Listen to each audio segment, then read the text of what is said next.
Hi, I'm Jadelle, President Falmouth, and I'm here today with Madeline Young Toure. And we're going to be having a chat about what Madeline does and a bit about Black History Month. So yeah. So what is it that you do, Madeline? Thank you. What I do here at the uni or in general? A bit of both. A bit of both. Okay, so I'm doing my PhD here, and I'm technically in the mining engineering department. So I'm technically doing a PhD in mining engineering, but I'm actually a social scientist. So I have a background in sociology and cultural anthropology and international relations. You're thinking, why is she telling me this? Because part of my family is West African from Guinea, but that gets into a whole conversation about colonialism and country borders, because what is now known as Guinea wasn't Guinea before, and my ancestors were from a kingdom that no longer exists. So it's you say you're from here and that place didn't exist a few hundred years ago. So there's a whole discussion about African history that's overlapping with Black history, and my work looks at social and cultural impacts of mining in Africa. So again, it's trading with Africa, extracting resources from Africa. So I look at it industrial, cultural, political, economic, and my work is meant to contribute to reducing negative impacts on people in Africa from mining. Yeah. Right. And I know you do like teaching at the university as well. Yeah. Can you tell us a bit about that, please? Yes. So I do lecture. Both my parents are also teachers, so it's something that we love to do. We love to teach, we love to learn, we love to teach. So those two should go together. They don't always, but they should. So I have taught in the humanities department, I taught in political science here. I teach sometimes in the School of Mines on issues like what's called social license to operate, which is if a mining company is working in a community, whether they're from the same country or from a different country, they need to have permission from the community. That can be kind of challenging if it's cross-cultural.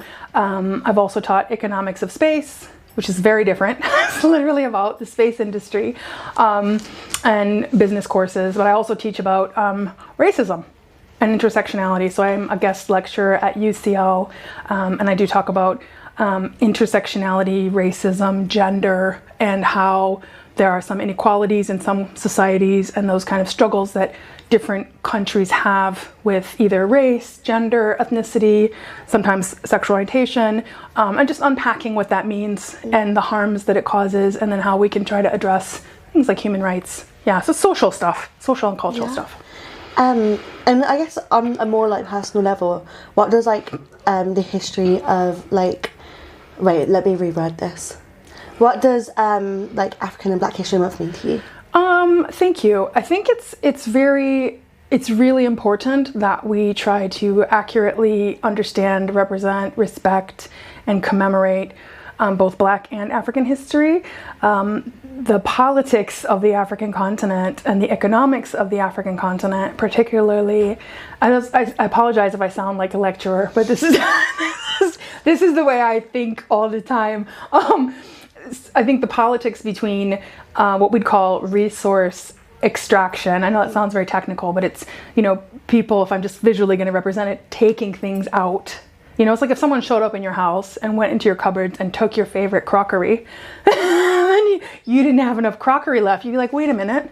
But if they showed up with a gun, you'd be like, please help yourself to my crockery. So I'm making a joke of it, but it is, legacies of both the expansion of colonialism in Africa. This has been going on for over 1,000 years. And sometimes it's trade, which is fine. If I say I'd like your crockery and you'd be like, well, that's great, I would like whatever. And then we agree and we trade. That's cool. But if I show up and I take more than you agreed, then now we have a problem. Yeah. And if I kidnap your children, now we have an even bigger problem. So I think in terms of African history, my work looks at the past and it looks at the continuing legacies that are still impacting us now. And then I grew up in America, you can hear my accent. And in America, obviously, there's some very serious concerns about the impacts on Black Americans, African Americans, in terms of these histories of inequality, how they came to be in America. Also, that can go down into the Caribbean. So we also talk about Afro-Caribbean people, also Afro-Brazilian people and Afro-Latino people. So it's really about understanding history accurately, but not just the tragedies of history, but also celebrating culture, civilization, resilience, literature, science, art, music, academics. Just there's such an incredible array of culture and civilization, how it's innovated through Black and African communities. And Black and African communities lead on so many of these issues, and the world is really looking to not only appreciate, but sometimes consume, Black fashion, Black music, dance. And I think if that doesn't come with the sense of, human rights and justice, and also respect, that's a big issue. And I think in my work specifically, I really look at bringing back that sense of African identity. And I know I look quite light-skinned because I have partial European ancestry, but that doesn't stop me from having to face the consequences of things that happened to my mother, things that happened to my friends and my loved ones and my own ancestors.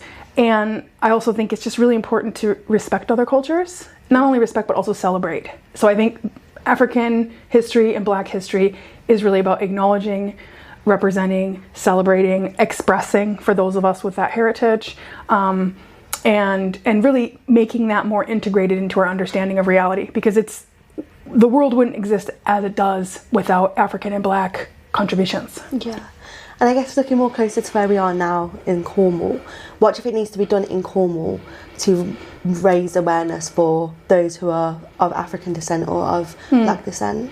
I think there are some really fantastic initiatives in Cornwall.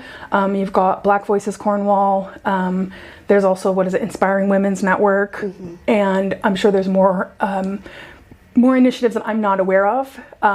But those are some initiatives that I've attended events and contributed to events and benefited from those events. And actually after this interview, I have a meeting with some people from the Inspiring Women's Network and Black Voices Cornwall, because we're looking at addressing Afro-Caribbean dance. And I didn't say, but I also have a background in Afro-Caribbean dance, which is African diasporic art forms that have been preserved, innovated, nurtured through hundreds of years of unimaginable treatment, and specifically Afro-Cuban dance, which is still practiced and music still sung in African languages. So you have Yoruba, which is a Nigerian language, is still sung, and Yoruban music is still played now in Nigeria, which is not Nigerian, and also in Nigeria, but in Cuba, which I think is so precious. And I know we have people here who teach, people who are not African heritage, who teach Latin dance in this region, which is not in and of itself a problem, but it's lost the meaning, it's lost the cultural meaning, and I think that's a tragedy, and I think it's also disrespectful. So it's like if you had a Chinese restaurant and there was never ever a Chinese person who ever looked at your recipes, and you didn't get, you're like, you don't ever think about having a chef who's Chinese, So there's a question about authenticity and ownership. So I think in Cornwall, one of the important things is, although people who are not of African heritage obviously love, appreciate, celebrate, enjoy, and promote these cultures, it's really important that people who are cultural practitioners be part of the leadership of this. And if that's totally lost, then we have a problem. And I think that should always be a concern, is cultural authenticity, cultural respect, cultural celebration, and making sure that's happening in collaboration with people of those heritages. So I think people are doing that here, and I think we need more of that. What do you find it's like what is your experience of being like of Black descent in Cornwall? Because I know for me, like, the amount of times I've been told that I'm not Black because I'm quite light skinned, but my dad's Jamaican, so I'm not. I think when people think, from my perspective, people think Black, they think African.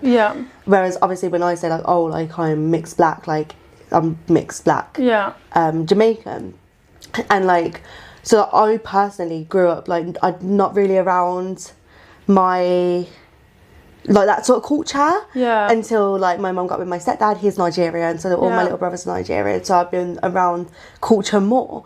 And I've never really experienced it properly until coming down here and meeting other people that are in a similar position, like moving from a Yeah. city to Cornwall, and obviously like we're kind of outnumbered down here. Yeah. So what's your like experience of that been? Here in Cornwall. Yeah. I found it really challenging. I would have to say that I can relate to your comments about people questioning blackness. And I mean, obviously I have green eyes and I'm quite light complected, although my physique is very much West African. And that's not something I say lightly. Like my relatives also say, it's just, there's a physical level of muscle that comes from the family line. And so I've also faced people questioning my racial credentials, which is ridiculous. It's ridiculous because it's literally, in our DNA. And also, I think people don't understand that the line between white and black and whatever's in between that is absolutely relative, and it changes whatever country you go to. So for example, in America, people either know and recognize that I have African heritage and I would be considered black because America had legal racial segregation and enslavement down to a 16th, and I'm 1/4. So I would be enslaved. I would be in the segregated. I would be colored unless I intentionally made myself look white by straightening my hair, by staying out of the sun, da da da da da da. I'm also racialized as Puerto Rican, Cuban, Moroccan. And so, which on one hand is funny because my ethnicity never changes. On the other hand, it's been amazing because I am accepted in Latin American culture. I speak fluent Spanish because they thought I was one of them. So I'm like, I'll learn your language. That's great. And then, because of France's colonialism, which is also, I don't believe my families were directly colonizers, but we certainly benefited on my French side. A lot of North Africa speaks French. So I moved through North Africa very comfortably. Yeah. So in Cornwall, I have found that people can stare, and I find that really uncomfortable. And people say, "Oh, it's like, no, we're not stupid. We know when people are looking in a way that's inappropriate that they don't look in London. In London, where I mostly have lived, people look at you when you're doing something ridiculous, which I don't do, or if they think you're hot, and then it's usually a man. Oh, but here they'll look at you because your hair looks different. They'll look at you because, mostly it's the hair is the biggest indicator for me. And so therefore I feel like I shouldn't style my hair different ways because I don't want people to stare at me because that makes me feel uncomfortable. But today I was like, you know what? I'm going to style my hair because this is my hair. And it sounds really silly, but that idea of hair trauma, and I don't have it to the extent that people who have thicker textured hair would have, but it is a form of trauma.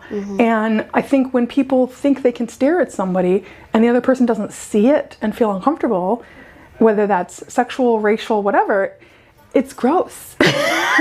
And it makes people feel othered. And I'm sure people who look more racialized, have a darker complexion, get it more. And some people get aggression. They get questions and rude comments. And I have an accent that sounds American, so people kind of gloss over that. But if I had a heavier foreign accent, I might get more problems. Yeah. And people who wear hijab, people, so it's, I think I feel relatively safe here, but I don't feel like I can style my hair the way I want to or wear whatever I want to.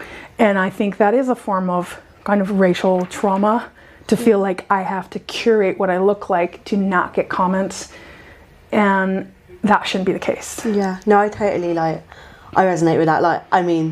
Bethan's behind the camera. She's probably never seen me with curly hair. You've probably never seen me around with curly hair. Yeah. So I've always straightened my hair to kind of fit that. Yeah. Especially back at home, I live in a little village. Literally, we're probably one of the only coloured families in the village. And it's fitting around people back at home. We go out on a weekend and the comments I've had recently is, "Are you lips done?" No. What does that mean? Have I had lip injections? That's gross. The other one, and I questioned Bethan about this, is girls' toilets are notorious for comments. But my friends, stunning. They're all stunning. Yeah. But I'm usually the one who gets the "oh, you're beautiful" comments. And I say to my friends, "Do you think it's because they've never really seen a person of colour in their life?" And they're like, "Yeah, probably." So it's it's not always negative stuff, but it's it's the staring. It's you do get comments these women were like, "Wow, your lips are beautiful." I was like, "Yeah, they're natural." Well, it's people get fake butts put on, and you're like, "You already have a butt." Like, you don't need an extra butt. Like, if you want a big butt, just eat more. Work out. And you probably still won't have the butt because it's muscle. So, yeah, I think that's really that's really horrible that they asked you that. That's gross. I kind of took it as a compliment. I was like, it's got nice lips. But also, no, they're not fake. Yeah, I don't know. People make stupid comments. Like, I've had people multiple times be like, oh, you've got a nice tan. And it's like... Oh, yeah, this is the other one I get. Do you fake tan? You're like... And I've said to people, it's like, it's genetics. And then they're like, oh, super embarrassed. It's like, don't say stupid things, you know? And I mean, it's just so weird that people... There is something that makes me uncomfortable when people want to adopt visible markers of ethnic identity with cosmetic procedures. And it's like, you're free to do whatever you want. But if there's a worshipping of darker skin tones, but a disrespect of people with darker skin tones, if there is a worshipping of injecting lips, but a rudeness about people who actually naturally have beautiful full lips, if there's people risking their lives to have their butts injected, but, you know, fat shaming people who are naturally curvy, you know, and you know, it's like being naturally muscular. Sometimes you get bullied for that, and it's not, you know. Then there becomes this kind of self-consciousness about your body. It's like, this is how I was made.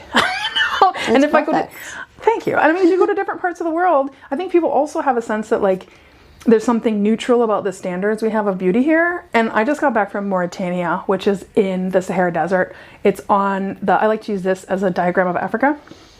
So this is the side that faces the Caribbean and Brazil, the South Africa down here. Mauritania is like right here. So there's like Morocco, Western Sahara, Mauritania, Senegal. And there's a mix of like the expansion of the Arabs and then also the sub-Saharan African populations. And in that region, because they were desert dwelling people, if you dwell in the desert and you're unlucky, you're skinny because you're starving. But if you're rich, then you're more round. And so being more round and having a bit more curvy shape means you're wealthy, you're powerful, you're successful, you're wise. And in that part of the world, plus size women are the only beautiful women. Wow. And so when people are like, oh my God, I gotta lose weight, oh my God, you're just like, in other parts of the world, they would line up to ask you to marry them. And people in other parts of the world just have a physique like our physique, and it's normal. Yeah. And I think that's like I think people taking for granted that beauty standards are totally relative. You know, it's like back in the day it was pale skin, back in the day it was no breasts, back in the day it was, you know, and then it just, men used to wear wigs like this in this country. You know, they don't do it. I would be impressed. I would love it. I would love it. I would love it. I'd be like, nice job. So, bring it back. Yeah, why not? I mean, I don't know. They powdered them, and I don't think they washed them, so maybe not. Maybe not. So I think there's a level of cultural ignorance. Yeah. And ignorance doesn't mean like you're stupid. It just means you don't know. Like there's tons of things I'm ignorant about, and I can learn.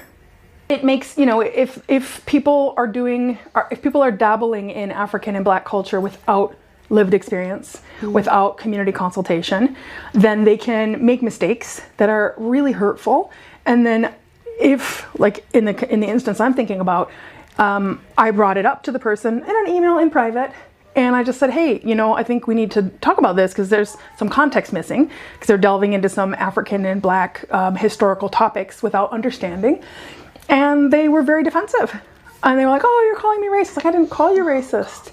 But now I know you are. Yeah. Now I know you are. Because if I've had people call me out or call me in and be like, hey, you said this thing and it made me feel really uncomfortable. And I said, you know what? I'm sorry. And I'm going to learn, and I will try never to forget. So when people are like, I'm not X, Y, Z, it's like someone who is that thing that you wish you weren't, you know, they've told you that you need to check and don't deny. You know, I think people should be much more open to constructive feedback. Yeah. Yeah. Yeah, because then we can learn from each other. Exactly. Yeah. So let's tell me about the student, because like I'm in the post-grad level, so and not level, it's not hierarchical. I'm with the postgraduate students and a bit with staff, so I'm a bit kind of over the two there. Yeah. So I connect sometimes with undergrads, but obviously there's a little bit of a generational gap and there's a little bit of an academic gap. Yeah. Although I think undergrads are also awesome and also amazing and, you know, discovering so much about the world. And yeah, so what about, because I don't know that much about what's going on in terms of student life. So tell me about like, what's the African, Black, Caribbean dynamic for students on campus like? there's a very, very, very small community of African and Black students on campus. We have obviously like ACS, African Caribbean Society.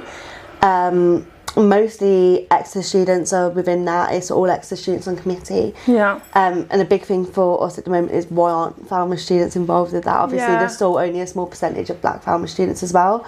But like, we want to get them in a space where they do feel safe and feel that they're with others with those shared lived experiences. But ACS do a lot of like good work with student events. They work with us very closely.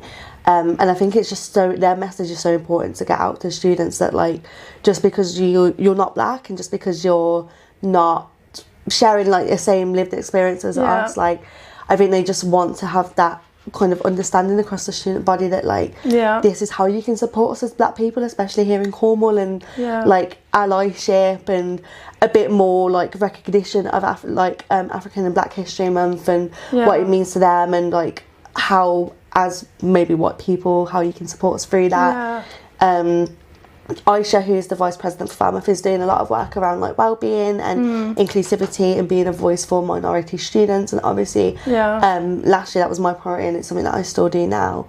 I think there's, for undergrad students, a lot that needs to be done, whether that's decolonising the curriculum, having more representation for Black students. There needs to be representation across the staff here at like Falmouth and Exeter and FX Plus, because I think a big thing for our students is, and the universities as well, like they want to bring students of colour here, they want to bring international students here, but then there's no one within those teacher spaces and those support spaces that resonate with Black students, especially Black students, because I don't think there's, especially in the support services, there's no one of Black heritage. So students struggle with the fact that they can't go to these spaces and have someone that has a shared knowledge of what they're going through. And so that's something that we're trying to kind of work on at the moment. And I think that's, I'm so glad you raised all those points, because that's like, there's so many layers to these issues, and I feel the same way. So it's like, not only am I of African heritage and I'm also quote unquote foreign student, although I'm British now, I'm also Jewish. So it's like, you add that in there, and it's like, well, sometimes things that I'm experiencing are linked to the fact that I'm African heritage, and there's something racialized that's very upsetting. A lot of my PhD work deals with racial trauma in my family and colonial trauma, because my grandfather, sorry, this is trigger warning, colonial violence, okay? My late grandfather lost his life when his government transitioned into independence from the French, because his family had some traditional authority, and when the French invaded, they aligned with the French, because they were like, well, either we lose everything or we align, and that's for your survival.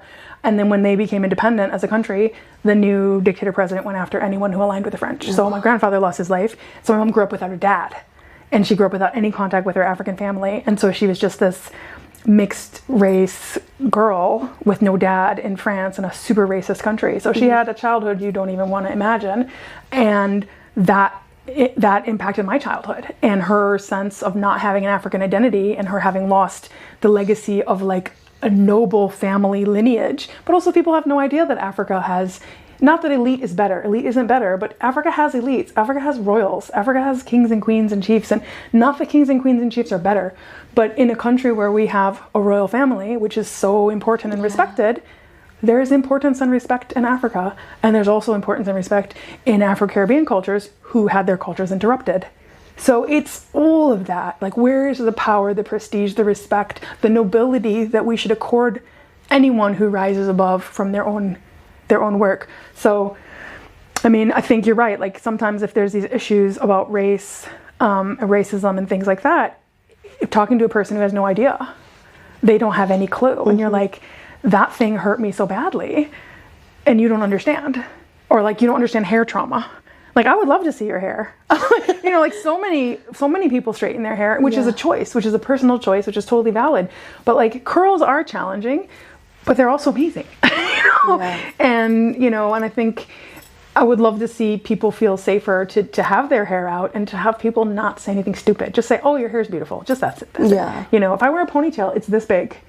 And, you know, I get called Sideshow Bob from The Simpsons, and it's like, ha ha ha, not funny. So then I don't wear that hairstyle. But it's also awesome to have hair. It's amazing.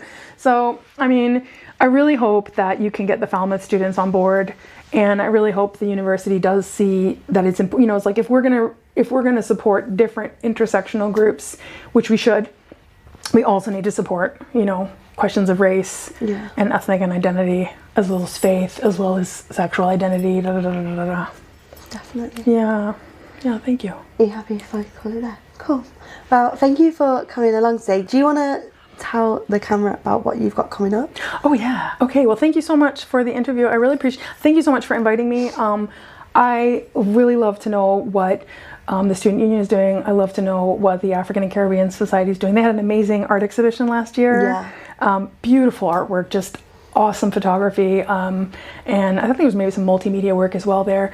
So I really would love to connect more with what they're doing, because I admire massively what students are able to do in parallel to their studies. So I just got done giving a lecture like an hour ago, which is probably when my voice is going on. Excuse me. Mining impacts on society and culture and African indigenous land stewardship and sustainable land practices. So I was looking at how African indigenous communities with traditional knowledge, traditional agriculture, traditional practices linked to land, animals, water, rivers, etc., that is a different way of conceiving ecology, sustainability, and environmental management. So that was just a lecture I gave in the Department of Earth and Environmental Sciences. I'm headed to the Netherlands on tomorrow, and I'm giving a lecture on a series called the Black Dialogues 2.0. So I've got a grant right now from the University of Amsterdam with their Decolonial Futures program, and my colleague Dr. Olupemi Oludare is associate professor of Black history at the University of Amsterdam. He's from Nigeria, and we won a €15,000 grant to work on material culture and mining impacts and African identity. So his work, because he's in a Black history department from the Netherlands engaged in enslaving, the Netherlands engaged in colonialism, and they're really taking it seriously to learn about their impact on Africa, the Caribbean, Indonesia, Asia, South America, and so they're investing in it. And I'm benefiting from that investment. And so we applied for this grant linked to mining impacts, where I'm looking at early photography of mining projects. Some of the photography is upsetting, and I'm not showing those pictures, but some of the photography captures African culture, images of African culture, people wearing their own clothing, their own hairstyles, hair again, their own textiles before their culture was interrupted. And so I also have woven, literally and metaphorically, my textile collection. So I've been collecting African textiles, not as a collection, but as clothing since I was a child. So my dad bought me my first African fabric outfit when I was like 12 or 13, and I wore it till it literally fell apart. I still have a piece of that fabric, and I have a very small little brown girl doll that my mom bought me that I wrap her in that cloth. So I've had this collection over decades of African textiles and clothes that I wear in Africa, and it's in the exhibition, and it's in the images that I've curated. And we're going to look at hairstyles. We're going to look at, I've got maybe some people talking about dreadlock traditions from the Caribbean, and we're doing that in Utrecht, which is a Dutch city and a University of Amsterdam. Then I'm bringing it to Exeter on the 28th, where we have Beverly Fitzgerald Bevington is probably going to give a talk about her work with Black Voices Cornwall and her catering company in Caribbean culture. Yeah. Also, Dr. Chitsi Ogbumbanda, who is here at the Humanities Department, who's going to talk about environmental justice and community leadership in Africa. Our event in London is going to have Dr. Babatunde Babalola from the British Museum, who's a specialist in African glass bead making history. And we're hoping to have a steel drum player. And then we're going to bring the lecture here probably on the 24th. I'll put some flyers up about that. And that again will be the African Dialogues, because I'm challenging the exclusivity of Black History Month. I think it should be Black and African, because I think African doesn't fully cover Black identity and Black doesn't fully cover African identity. And I think it's important to leave space for those both. So